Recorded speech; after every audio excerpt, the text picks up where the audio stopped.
should be on. All right, all right. Congratulations. How does that feel? I mean, it's been a crazy night of fights already. Thanks. I mean, it feels nice to finally knock somebody out standing and not TKO finishes. So when you're backstage, are you guys watching the fights? Are you seeing like all of these finishes beforehand and going out there kind of like pumped, like this is what I want to do too?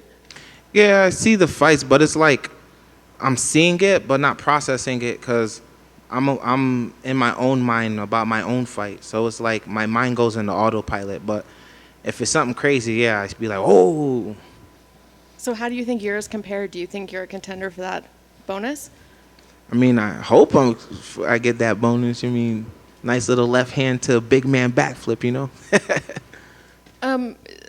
So just, you know, your performance, was there anything about your opponent that surprised you? I know it sounded like you had a little bit of backstory with him. I mean, there's nothing that surprising. It's not I guess everybody has to go about a fight differently. Sometimes I take things personal. Like, I don't sit there and talk shit about my opponents. I don't sit there and talk shit behind their back. I mean, I never had a problem with him. I always helped him. He reached out to me a couple times about weight cutting. So we should train together and things like that. I have no problems with the guy. But then I started seeing people screenshotting stuff, sending me things, and it was like, damn. Like, I'm over here chilling. Like, business in the cage is cool, but outside the cage, we're outside the cage right now. Just saying they're going to walk through me. They're going to put me to sleep. I'm food. I'm an easy fight. I'm going to get knocked out. I don't got no hands. People don't realize, like, I said it in my first interview in Abu Dhabi, I don't like hurting people. If a person's telling you they don't like hurting people but yet finishing, imagine when I do want to hurt somebody. So it's like the pick and choose moment. My coach sat down with me and said, listen, you're going to do what you need to do. Don't worry about what's going to happen inside the cage. He's in there to hurt you just like you're in there to hurt him. Do what you do. Hurt him. Went out there and got the finish. Does it make it a little bit easier with all that backstory, going in there and fighting somebody like that maybe you might have liked at some point? I'm not saying you don't like him now, but you know, going in and having a little bit of personal backstory with somebody. I mean, I don't dislike him. Like, it just bothers me that it was New England versus New England, you know, two of us from the same area. So I don't know what kind of fire I just started. I don't know what kind of fire I just fueled, but at the end of the day, it is what it is. It's business in the cage. I went in there. The better man won tonight. And that's just that. So if he reaches out and asks to train or asks for advice, will you still give him advice? Do you still want to train, or is it kind of severed at this point? A lot of people haven't seen most of my fights. I fought Jorgen in reality fighting. I fought him for the belt. I had one. This man talks to me all the time. We reach out to each other. We even set up fighting each other for a Muay Thai bout that he won after. So at the end of the day, I hold no bad blood with anybody. This is the fight business. In the cage, yeah, I'm going to hold bad blood. Outside the cage, we're cool. We're human. We all have families.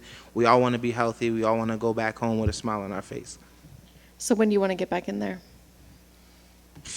You know, like, as soon as possible, really, but they said I have like a mandatory layoff, so whenever. And do you have an opponent in mind? I mean, I was supposed to fight a man named Alonzo Menenfield twice. He just fought like a week or two ago. I mean, if that fight is still offered to me, I'm going to take it. Thank you. Hey, man, just one more quickly. You're saying that people send you these screenshots and people send you this sort of stuff. Do you appreciate it? Do you take it as motivation, or would you rather your friends and family actually left you alone and didn't put this stuff in front of you? That's just the crazy part. It's not friends and family. It's just random people, sending it saying, oh, you're going to get your ass whooped. You're about to lose. You're about to get knocked out. You're easy fight. You're just all muscle, no gas tank. My guy's going to whip your ass. Fabio's going to knock you out. I'm like, okay. I'm afraid to say the higher ranked you'll get, the more that's going to be a problem for you, Dave. When was the first time you pulled off the backflip? Reality fighting. No, actually, Premier FC. Did you know you could do it, or you just had the adrenaline, you went, I'm going back? No, I practice it. I practice it inside the gym when I got to my coach. When I felt the mats, I'm like, hey, I could do some flips. I could practice some flips. Stuck it, and I'm like, I'll just do it anytime after a fight if there's enough space and if there's the opportunity. Is it true that you once repped 225 pounds 47 times. Yes, I have that video actually. I need to post it, but I don't want to scare people away. There's some crazy things I've done in the weight room. Yeah. I mean, I could probably do that if I tried. I tried that yet, you know. So you mentioned the New England thing. Did you guys were both on the regional scene together. Did you guys both partake in the same promotion at some time? I thought I heard somewhere that you guys were maybe fighting for the same organization at one time, or maybe some promotion. CES. So this is the backstory on that. For CES, my opponent pulled out. The same day his opponent pulled out. So they offered the idea of me and him fighting, and it just didn't fall through, and I don't know why. I said, yeah, I'll fight.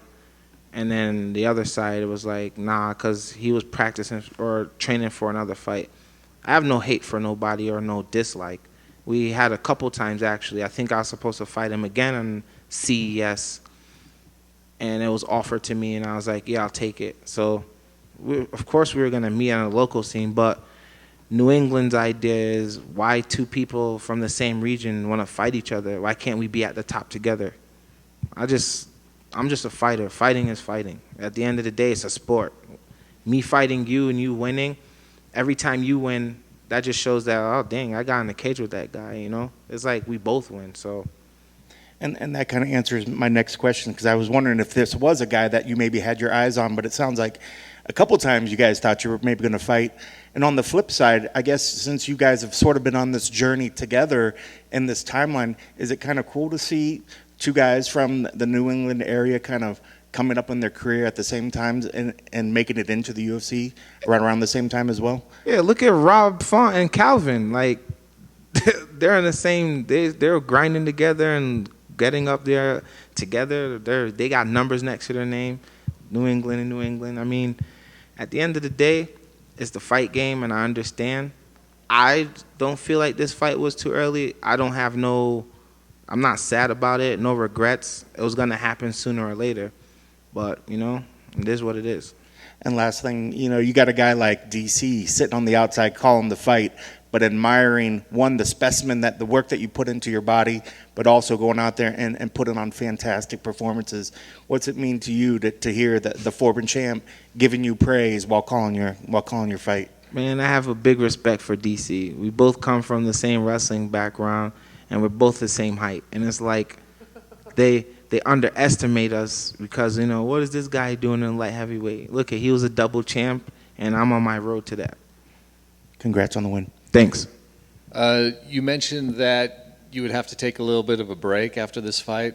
Did you have an injury or? No, I don't have no injury. I know the doctor told me that I may not have nothing now, but as the adrenaline drops, I'm going to feel stuff. Like right now, my shin is starting to be like, oh, shit. But other than that, nothing. Okay, so nothing from the Athletic Commission for. Nah. Okay, and besides repping 4 plates 47 times, what other great things do you do in the gym? Any other? I'm pretty athletic. I don't know. If you send me something stupid to do, likely I'm gonna do it, and then I'll record it and send it back. What's your strength? Leg day, chest day? Chest day, upper body's my I don't know my limits with upper body. I just kept going until I just felt bored. Like, it's like boring now. I want to do something else. And then Cormier mentioned it. Your arm was extended when you clipped him. Were you surprised that he went out? So it's not that I was surprised. It was the fact that when I threw the punch, I was waiting for his counter to take him down, and all I seen was a body fall next to me. So I'm sitting here looking like, who is this? Isn't my opponent like standing there about to throw his counter? And I look and I'm like, oh shit. So I just mounted him and kept going till the ref pulled me off. So that's like my coach says all the time, stop worrying about your power. We know it's there. Use your speed. Use your speed. Counter, use your speed. And that's exactly what I did. I knew the step outside. Once he touched my hand twice, he would step to my outside and throw a fake jab to an overhand. I knew that strike was coming, so I just countered it with the left. I just threw the left, literally threw the left. I'm like, he's sitting on his punches. He's going to swing that hand. And when he threw it, I just threw my left, and then he just dropped. You think your future opponents will take notice of tonight? They can take notice, but like I said, every fight I come back a different opponent. My coach does not train me to be the same. He trains me to be different every fight. Win, lose, draw. He doesn't care. His vision for me is far greater than I see myself, and he's opened my eyes to that. Congratulations. Thanks. You mentioned this was the first time that you were happy that it was a standing KO. Is this the first time? My first standing KO. The other one I had was with Rocky Edwards on CES. It was a 1-2, and then he staggered and fell. But this was a just straight cold. There was no reaction after, nothing. And I had to mount and keep going because I know the ref, they say there's no such thing as a walk-off KO. If your opponent gets up and hits you, then that's on you. So I had to continue with the strikes. So obviously this was something that's been weighing on your head a little bit. If you got your coaches telling you, stop worrying about your power, stop worrying about your power, is this the kind of thing that maybe as you're even in training, you would visualize getting the knockout, but when you didn't, do you go back to the training and say, man, why am I not getting this knockout? It's the confidence in my hand, and the confidence in my hands, and then the worry of hurting people. Like, I have a heart at the end of the day. I want people to go back home. I've seen some things happen to fighters that it's just crazy. So today was an example of not worrying about the two. I went in there as confident as possible. I'm like confident in my hands. My last fight, I went against a 3-rounder with a freaking giant who's a striker. And then I realized, like, I'm finally hitting my coach. That's a person I fear in striking. And I'm finally landing on this guy. I'm like, what would happen if I land on someone I don't know? And I don't have to hear nothing when I come back to the gym next day saying, oh, you hurt me. I don't want to hold pads for you or spar with you right now. So it felt nice.